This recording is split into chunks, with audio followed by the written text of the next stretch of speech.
পাড়ার পুজো বলে কথা। আগের দিন একটুখানি সময়ের জন্য এসে ঘুরে গেছিলাম, আর পুজোর দিন সকাল সকাল বাড়িতে যা কাজকর্ম ছিল তাড়াতাড়ি করে মিটিয়ে দেখো না ব্যাগ ট্যাগ গুছিয়ে আমি হাসতে হাসতে রওনা হয়েছি। আর এসেই যেন বাড়িতে ব্যাগটা রেখে সোজা দৌড় পুজো প্যান্ডেলে। আর বেশ কিছুদিন আগে থেকেই প্যান্ডেলের বাঁশ পড়া, প্যান্ডেল হওয়া একটা পুজো পুজো ভাইবস।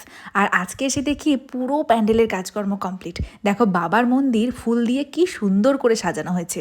আর বাবার মূর্তি কিন্তু পাথরে গড়া। আর প্রত্যেক বছর এই বাৎসরিক পুজোর সময় বাবার অঙ্গরাগ করানো হয়।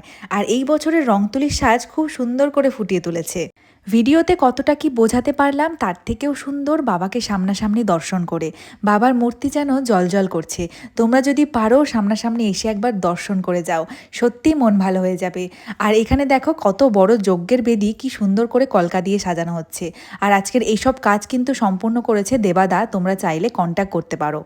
আর সকাল থেকে কিন্তু শুরু হয়ে গেছে বাবার ভক্তের আনাগোনা। যে যেরকমভাবে পারছে নিজের সাধ্য মতন বাবাকে ভালোবেসে বাবার চরণে নিবেদন করে যাচ্ছে। আর এত বড় পুজোর একটা উদ্যোগ নেয় পুজো কমিটি। পাড়ার সকল ছেলেরা মানে ছোট থেকে বড় সকলে কিন্তু লেগে পড়েছে সকাল থেকে কাজে কর্মে। সেইভাবে পাড়ার মেয়েরাও কিন্তু পুজোর দায়িত্বে থাকে, মানে পুজোর জোগাড় যন্ত্রের দায়িত্বে। আর সকাল থেকে শুরু হয়ে গেছে ভোগ রান্নাবান্না, যেটা রাতে বিতরণ হবে। এখানে দুজন রান্না করছেন আর হেল্পার প্রচুর রয়েছে। আর এখানে বাবা দায়িত্ব রয়েছে দেখাশোনার জন্য, আর তার সাথে দেখো বাবার সাথে নাতনি ফ্রি।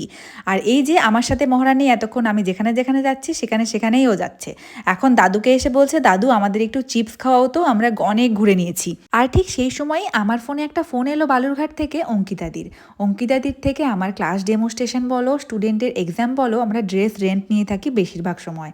আর সেই সুবাদেই দিদির সঙ্গে আমাদের পরিচয়। ভীষণ মিষ্টি একজন মানুষ। আর সেই বালুরঘাট থেকে দিদি এসছে গঙ্গারামপুরে আমাদের শারদ শুভেচ্ছা জানাতে। একটা সুন্দর গিফট দিয়ে গেল। আর অনেকবার বললাম বাড়িতে যেতে, দিদি অনেক জায়গায় গেছিল জন্য আর বাড়িতে ঢুকলো না।